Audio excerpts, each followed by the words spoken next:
हमारा जो टॉपिक चल रहा है वो राष्ट्रीय आंदोलन चल रहा है। आज का टॉपिक है सुभाष चंद्र बोस। इनका जन्म कहाँ हुआ, इनकी डेथ की जो अकथनीय वाक्य है वो क्या क्या है, उनकी डेथ कहाँ हुई, कौन मानता है कौन नहीं मानता, उन्होंने कौन से अधिवेशन की अध्यक्षता की थी, और रास बिहारी बोस कौन थे, इंडियन इंडिपेंडेंट लीग की स्थापना कब की थी, उन्होंने कौन कौन से नारे दिए थे, और इनकी पुस्तकें कौन कौन सी थी, पूरी डिटेल से देखें। और स्टार्ट करते हैं। इनका जन्म 23 जनवरी 1897 को उड़ीसा के कटक शहर में हुआ था। पहले उड़ीसा, बंगाल और ये सब बिहार सब एक ही थे, बांग्लादेश भी भारत में ही था, तो ये वहाँ हुआ था, उड़ीसा के कटक में हुआ था। 23 जनवरी को अभी कब बनी 125वीं जयंती कब मनाई गई, और उस पर आपको पता हो तो 2022 में इनकी प्रतिमा कहाँ लगाई गई। आप पूरा वीडियो देखना, स्किप न करना, बताऊंगी मैं आपको। इनके पिता जानकी नाथ बोस थे, माता प्रभावती। ये इनकी है ना कितनी संतानें थी, 9 संतान थी। ये 5वें बेटे थे और बाकी लड़कियां थी इनकी। तो कितनी संतान थी, 9वीं संतान। ये संतान थे 5वें बेटे, जबकि संतान इनकी 9 थी। जानकी नाथ बोस है ना, ये क्या थे, ये 1912 में जानकी नाथ बंगाल विधानसभा के सदस्य थे और इनको राय बहादुर की उपाधि मिली हुई थी इनके पिता को, यानी कि ये अमीर खानदान से थे। कौन थे, सुभाष चंद्र बोस। और इनका पेशा वकील था। प्रारंभिक पढ़ाई इन्होंने कटक 1919 में बोस में आईपीएस की परीक्षा भी पास की थी, चतुर्थ श्रेणी में, यानी कि 1919 में एग्जाम दिया था। 1920 में इसका रिजल्ट आया था। ये इंटेलिजेंट और पढ़े लिखे भी थे बड़े। आईपीएस की परीक्षा उन्होंने चतुर्थ श्रेणी में, यानी कि 4th नंबर लगा था उस वक्त में। और उस वक्त आईपीएस का जो आईएएस का जो पेपर आता था वो पूरा का पूरा इंग्लिश में आता था। बाद में इन्होंने त्यागपत्र दे दिया। त्यागपत्र इसलिए दिया था इन्होंने कि हम अंग्रेजों की गुलामी नहीं करेंगे। CR दास, मैंने यह लिखा चितरंजन दास नाम इनका, ये गलत है, आप लिख देना। चितरंजन दास इनके गुरु थे। कौन थे, राजनीतिक गुरु थे। और ये बंगाल के थे ना, क्योंकि आपको पता हो तो स्वराज पार्टी थी, असहयोग आंदोलन चला था, है ना। उसके बाद ये अलग हो गए थे कांग्रेस से। कौन कौन, तो आगे हम देखेंगे। स्वराज पार्टी 1 जनवरी 1923 को इसके अध्यक्ष बने थे और इसके सदस्य मोतीलाल नेहरू, इन दोनों ने अलग पार्टी बना ली थी। असहयोग आंदोलन हुआ, गांधी जी जेल चले गए और इन्होंने कहा था, दो इसलिए पार्टी बनाई थी, उन्होंने कहा था कि हम चुनाव लड़ेंगे और अंग्रेजों का जो सामना करेंगे ना वहाँ करेंगे, विधानसभा वगैरह में, है ना। उस तरह से इन्होंने ये किया था। प्रिंस ऑफ वेल्स के विरोध में 10 दिसंबर 1921 को सुभाष और CR दास दोनों को जेल भेजा गया। इन दोनों के संरक्षण में इनको लगाया था, लेकिन इन्होंने इसका विरोध कर लिया, इसलिए इन दोनों को जेल में डाल दिया। बांग्लार क्या था, बांग्लार कथा यानी कि समाचार पत्र का संपादन भी किया था सुभाष चंद्र बोस ने। सुभाष चंद्र बोस का एक और समाचार पत्र है, आपको याद रखना है, स्वराज। कौन सा है, स्वराज। वो शायद मैंने लिखा नहीं इसलिए बता रही हूँ। 1923 में कलकत्ता निगम का कार्यकारिणी इनको नियुक्त किया गया। अक्टूबर 1924 में क्रांतिकारी षड्यंत्र के जेल में, यानी कि इन्होंने क्रांतिकारी जो किए था ना षड्यंत्र के षड्यंत्र का आरोप में लगाया गया इनको कि ये क्रांतिकारी गतिविधियों में शामिल है, इसके आरोप लगाकर इनको भी जेल में डाल दिया गया। मांडले जेल जो कहाँ है, ब्रह्मा में, वर्तमान नाम क्या है, म्यांमार है, तो ये ब्रह्मा में है मांडले जेल, याद रखना। 2 वर्ष में इनको कारावास में रखा गया, फिर ये वापस कलकत्ता आ गए। 16 जून 1900, ये कितनी बार जेल गए थे, वीडियो स्किप न करना, पूरा बताऊंगी मैं, पहली बार कब गए और कितनी बार ये जेल गए। 16 जून 1925 को CR दास का निधन हो गया। CR दास, चितरंजन दास, है ना, उनका निधन हो गया। ये इनके राजनीतिक गुरु थे और दार्जिलिंग में इनका निधन हो गया। 1927 में साइमन कमीशन भारत आया, तो कलकत्ता में इसका नेतृत्व तो किसने किया था, जिस तरह आपको पता है, मैंने आपको कल के वीडियो में पढ़ाया था, Lala Lajpat Rai. Simon go back, Lala Lajpat Rai की मृत्यु भी हो गई थी क्योंकि साइमन कमीशन का विरोध कर रहे थे वो, साइमन गो बैक। और कल मैंने एक वीडियो भी बनाया था, भीमराव अम्बेडकर। साइमन कमीशन के सहयोग के लिए जो कमेटी या समिति बनी थी उसके सदस्य थे भीमराव अम्बेडकर। का भीमराव अम्बेडकर भी मैंने पढ़ा लिया है। ये फर्स्ट ग्रेड के अकॉर्डिंग राष्ट्रीय नेताओं की जो सीरीज चल रही है उसके अंदर हमारे भारत के जितने भी राष्ट्रीय नेता थे ना, जिन्होंने स्वतंत्रता आंदोलन में आधुनिक भारत इतिहास में बहुत बड़ा योगदान दिया है, उनकी सीरीज चल रही है, जहां हमने लाला लाजपत राय और जवाहरलाल नेहरू, भीमराव अम्बेडकर, आज चौथा वीडियो है शायद ये, सुभाष चंद्र बोस, अबुल कलाम के भी नोट्स बने हुए, लेकिन वो शेयर नहीं कर पाती क्योंकि वीडियो बड़ा हो जाता है। हो गया तो उसके बाद ये करवाऊंगी। फिर हमारा वल्लभ भाई पटेल भी आना है अभी, और निधन हो गया 1927 में। ये मैंने कहा इसका नेतृत्व किया था इन्होंने। आपको पता हो तो कलकत्ता अधिवेशन या कोलकाता अधिवेशन 1928 में हुआ था। और अध्यक्ष कौन थे? मोतीलाल नेहरू थे। इसमें सुभाष चंद्र बोस ने भी पूर्ण स्वराज की मांग रखी। इसके साथ जवाहरलाल नेहरू ने भी 1 साल का वक्त दिया। यानी कि ये जो नेहरू रिपोर्ट प्रस्तुत की थी ना, ये नेहरू रिपोर्ट है, कोलकाता अधिवेशन में की थी नेहरू ने, और इसकी अध्यक्षता भी मोतीलाल नेहरू ने ही की थी। और इन्होंने नेहरू रिपोर्ट पेश की थी, उसके अंदर डोमिनियन स्टेट की मांग की गई थी। लेकिन आपको पता हो, मैंने जवाहरलाल नेहरू पढ़ाया था, लाहौर में जवाहरलाल नेहरू की अध्यक्षता में अधिवेशन हुआ था। कब हुआ था? 1929 में अधिवेशन हुआ था, लाहौर अधिवेशन। उसके अंदर पूर्ण स्वराज का प्रस्ताव पारित किया था, क्योंकि यहाँ ये 1928 में हो गया था। 1 साल का इनको वक्त दिया, किसको? अंग्रेजों को, कि हमको डोमिनियन स्टेट का मांग कर रहे थे मोतीलाल नेहरू, जो जवाहरलाल नेहरू के पिता थे।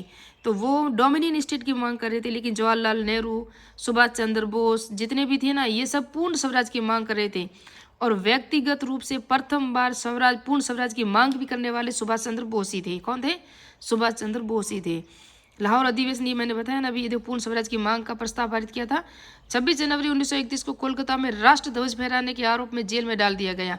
अब इनको अल्मेडा के जेल में डाल दिया गया। किनको? सुभाष चंद्र बोस को। मैंने कहा था आपको कि 26 जनवरी 1929 को लाहौर अधिवेशन हुआ था, पंडित जवाहरलाल नेहरू की अध्यक्षता में हुआ था। वहाँ पूर्ण स्वराज की मांग रखी गई थी, और 26 जनवरी को राष्ट्रीय जो स्वतंत्रता दिवस मनाया गया था। उस वक्त से अभी तक हम मना रहे हैं, और 1931 में यहाँ कोलकाता में इन्होंने मनाया था। इसी के आरोप में इनको जेल में डाल दिया गया। किसके? अंग्रेजों के द्वारा। नेताजी 11 बार जेल गए। 26 जुलाई 1921 को प्रथम बार जेल गए थे। मैंने आपको बताया था कि जवाहरलाल नेहरू 9 बार जेल गए थे।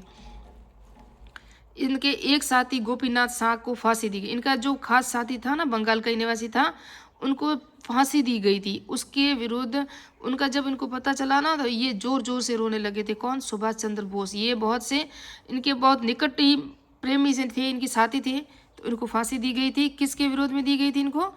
चार्ल्स टेगार्ड को मारना चाहते थे। कौन? गोपीनाथ शाह। लेकिन गलती से अर्नेस्ट डे, जो अर्नेस्ट डे के नाम का एक व्यापारी था, उनको मार दिया उन्होंने। उसके विरोध में इनको फांसी दी गई थी। तो टेगार्ड आपको देख सकते हो। नेताजी ने भी म्यांमार मार्ले जेल में डाला गया। किसको? नेताजी को म्यांमार मार्ले जेल में वापस डाल दिया गया। इसके यानी कि इनको भी शक हो गया कि ये गोपीनाथ शाह के ही नज़दीकी थे, और ये भी शामिल थे इनकी हत्या करने में, तो इनको वापस जेल में डाल दिया गया। फिर 1933-36 में यूरोप में रहे। इन्होंने ये जो मार्ले जेल में डाला था ना उनको, ये कहकर बाहर निकाला था कि ये भारत में रहे ही नहीं, ये भारत छोड़कर अगर बाहर चले जाए तो हम इसको रिहा कर सकते हैं। और काफ़ी देर तक उन्होंने देखो इंतज़ार किया कि हो सके तो मुझे छोड़ दे, लेकिन इनको नहीं छोड़ा गया। फिर आखिरकार में इन्होंने मान लिया कि मैं बाहर जाऊंगा विदेश में, या भारत में नहीं रहूंगा। फिर ये यूरोप में चले गए। किसके दौर? इलाज के लिए, कि मैं बीमार हूँ, मेरा इलाज वहाँ होगा, इसलिए वो वहाँ चले गए, यूरोप में रहे। इटली के नेता मुसोलिनी से भी मिले। इटली और जर्मनी में ये रहे, और इन्होंने वहाँ भारत की क्रांतिकारी गतिविधियों का प्रसार और सहयोग भी मांगा था उनसे, लेकिन न मुसोलिनी दिया, न हिटलर ने दिया, इनका कोई सहयोग नहीं दिया। फिर ये यहाँ से कहाँ आ गए थे? बाहर, यहाँ से वापस आ गए, जापान चले गए थे। आयरलैंड के नेता डी वलेरा। कौन थे? आयरलैंड के नेता डी वलेरा है ना, उसी समय जवाहरलाल नेहरू की पत्नी। अब यहाँ आयरलैंड गए, और आयरलैंड की डी वलेरा थे, उनसे भी मिले, उनसे भी सहयोग लिया। और उसी समय जवाहरलाल नेहरू की पत्नी थी कमला नेहरू, ये मैंने पढ़ा है, वहाँ बता दिया था। उनका निधन ऑस्ट्रिया में हुआ, वहाँ भी सांत्वना देने ये गए थे। कौन गए थे? सुभाष चंद्र बोस। यूरोप में विठल भाई पटेल से मिले। यूरोप में विठल भाई पटेल कौन है? हमने पढ़ा है कि अभी सरदार वल्लभ भाई पटेल है ना, इनके भाई थे। विठल जी का निधन हो गया, और इन्होंने, ये जो है ना विठल भाई पटेल, इन्होंने अपनी सारी जायदाद सुभाष चंद्र बोस के नाम कर दी थी। फिर पता चला सरदार वल्लभ भाई पटेल को, और वो गए और उन्होंने मुकदमा लड़के वापस ये सारी ज़मीन जितनी भी दौलत थी वो वापस ली, और ये चैरिटी में दे दी इन्होंने। 1934 में पिता की मृत्यु हो गई इनकी, और 1934 में ही शादी भी हो गई थी वहाँ, और इनकी पिता की मृत्यु हुई थी। ये वापस यहाँ आ गए थे। कहाँ? इंडिया। और 1934 में इनकी विवाह किससे हुआ था? ऑस्ट्रेलिया की एमिली सैकल, पशु चिकित्सक थी। कहाँ की थी? ऑस्ट्रेलिया की मूल निवासी थी, एमिली सैकल से हुआ था। इनकी बेटी है अनीता, वो अभी भी भारत में कभी कभी आती है।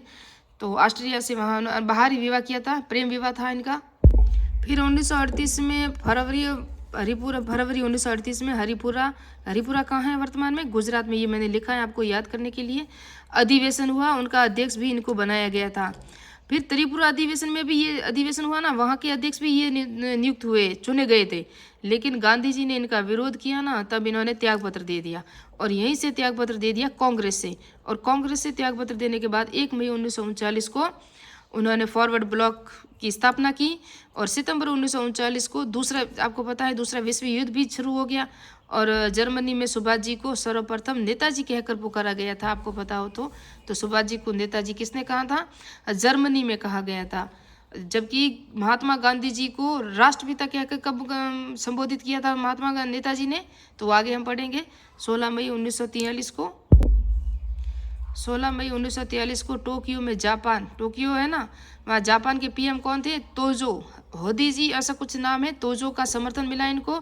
जापान ने भारत ने की सुभाष चंद्र बोस है ना, इनका बहुत सहयोग किया था जापान ने, तो इनको बहुत सहयोग मिला तो जापान के प्रधानमंत्री से। 2 जुलाई 1943 को रास बिहारी बोस से मिले ये, और रास बिहारी बोस भी कहाँ थे? जापान में ही थे। 4 जुलाई 1943 को आज़ाद हिंद फौज, इनका कार्य जो भी रास बिहारी बोस कर रहे थे ना, रास बिहारी बोस भी हमारे टॉपिक में है, इसका अलग से वीडियो बनेगा तब मैं पूरी डिटेल से वहाँ बता दूंगी। तो आज़ाद हिंद फौज का जो कार्य था वो सारी आज़ाद हिंद फौज ही इनको सौंप दी और उन्होंने कहा आप ही चलाओ, अब मुझसे नहीं चलाया जाएगा। इंडियन इंडिपेंडेंस लीग का अध्यक्ष भी इन्होंने नियुक्त किया था कि इन्होंने रास बिहारी बोस ने। INA का पुनर्गठन किया गया। आदर्श वाक्य था एकता, विश्वास और त्याग। नेताजी ने चलो दिल्ली का नारा दिया और जय हिंद का नारा है ना, जय हिंद का नारा भी नेताजी ने दिया था, सुभाष चंद्र बोस ने दिया था। ये 2018 में प्रश्न आया था कि ईश्वर के नाम पर यह पावन शपथ लेता हूँ कि भारत व 38 करोड़ निवासियों को स्वतंत्र करा के ही रहूँगा। ये किसने कहा था? सुभाष चंद्र बोस ने। ये 2018 में फर्स्ट ग्रेड स्कूल व्याख्याता में एग्जाम में प्रश्न आया था। और तुम मुझे खून दो मैं तुम्हें आज़ादी दूंगा, ये तो इनका प्रसिद्ध नारा है। वो कहाँ पर किया था और कहाँ पर कहा था वो आगे देखना। इंकलाब जिंदाबाद, आज़ाद हिंद ये दिया था। जिंदाबाद के नारे लगाए गए। कब लगाए गए? जब इन्होंने जापान में अपनी एक पार्टी बनाई और अस्थायी सरकार की स्थापना की थी ना, तब दिए थे ये सब। उसके बाद 8 नवंबर 1943 को जापान व अंडमान निकोबार द्वीप समूह में प्रवेश किया, जिसका नाम बाद में शहीद और स्वराज रखा गया। यहाँ आप देखोगे तो फिर क्या हुआ, इंकलाब के नारे दिए। और 8 नवंबर 1943 को जापान पे, जो जापान ने है ना भारत के जो द्वीप थे ना अंडमान व निकोबार द्वीप पे कब्जा किया हुआ था उसी वर्ष, तो जिसका नाम उन्होंने ये सब जो द्वीप पर अधिकार किया था ना, ये द्वीप किसको दे दिए? सुभाष चंद्र बोस जी को दे दिए कि ये आप वहाँ जाओ, ये आपके हैं और आप वहाँ जाके युद्ध कर सकते हो और अंग्रेजों को भगा सकते हो, क्योंकि जापान भी अंग्रेजों के खिलाफ ही था। जिसका नाम बाद में शहीद और स्वराज द्वीप रखा गया, आपको पता ही है, ये तो हमने करंट में हमने पढ़ा है कई बार। उसके बाद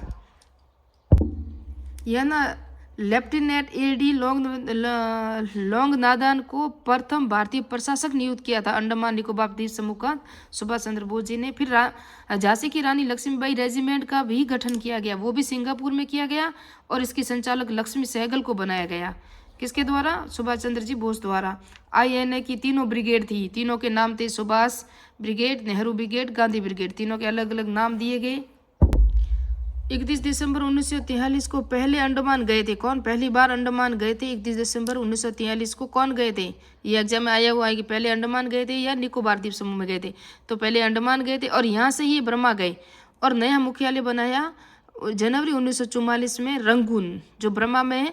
पहले इसका मुख्यालय हमको पता है सिंगापुर में थे। अब यानी कि सुभाष चंद्र जी बोस या आज़ाद हिंद फौज के 2 मुख्यालय बन गए, एक सिंगापुर में था, दूसरा रंगून बनाया गया।